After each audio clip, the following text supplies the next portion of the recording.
Tout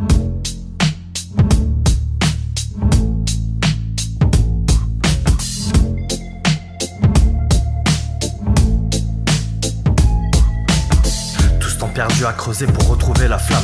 La source était sous mes pieds, mais j'avais trop la flemme. Renouer avec cette âme d'enfant qui pour tous s'émerveille, mais qui des années plus tard, pour 3 fois rien s'énerve. Les circonstances atténuantes, c'est souvent ce qu'on se répète. En devenir circonspect, car la honte c'est sûr qu'on se pète. Pour te sentir mieux tu compares ta CSP et ton auto, mais compère. Autant miser sur un CSC au Toto-Loto. Sur la forme on se focalise, on profite le cadre et les couleurs, en oubliant de traiter les douleurs qui nous assombrissent le cœur.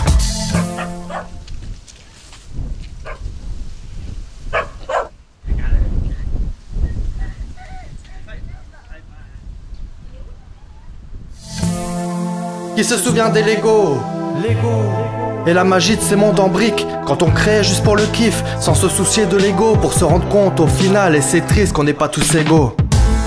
Rappelle-toi l'époque des Lego et de ces contes féeriques, quand on s'appliquait minutieusement pour que les histoires s'imbriquent. Seulement on grandit et malheureusement souvent juste on oublie comment.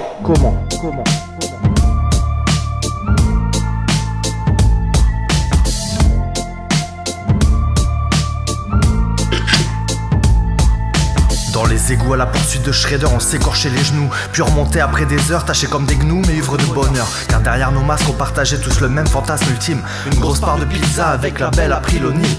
En imitant le rat et ses prises de karaté, combien de fois ton nunchak tu te l'es mangé dans la face? Sur les toits on crapahutait qui t'a brisé nos carapaces, puis on se carapatait jusqu'à ce qu'un nous se casse la patte.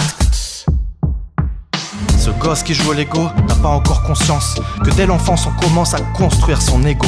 L'enfant qui joue au Lego ne comprend pas la souffrance qui découle de la différence entre estime de soi et confiance. Je me souviens des Lego et la magie de ces mondes en briques, quand on créait juste pour le kiff, sans se soucier de l'ego, pour se rendre compte au final que c'est triste qu'on soit pas tous égaux. C'était la belle époque des Lego, bien loin des potes et d'ego. Pas encore dans ces bails pathétiques où ça pensait claquer ses clics pour une meuf claquée on ses tripes jusqu'à noircir les titres de la nécro. C'est ça que j'ai besoin de créer pour me sentir exister. Combien de fois j'ai essayé de rentrer dans les cases de vos métiers.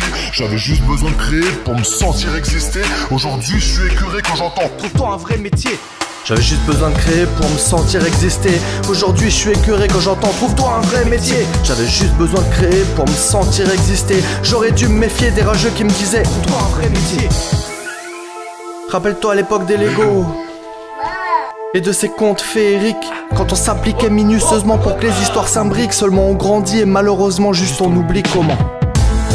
La belle époque des Lego, bien loin des potes et d'ego, pas encore dans ces bails pathétiques où ça prend ses claques et ses clics pour une meuf claquée en ses tripes jusqu'à noircir les titres de la nécro. J'avais juste besoin de créer pour me sentir exister. Combien de fois j'ai essayé de rentrer dans les cases de vos métiers. J'avais juste besoin de créer pour me sentir exister. J'avais juste besoin de créer. Trouve-toi un vrai métier. J'avais juste besoin de créer pour se sentir exister. Quand l'unique but de kiffer était le seul truc qui importait. Sans se soucier du regard des autres, mais les rageux reviennent en force. Nico, trouve-toi un vrai métier. Yo.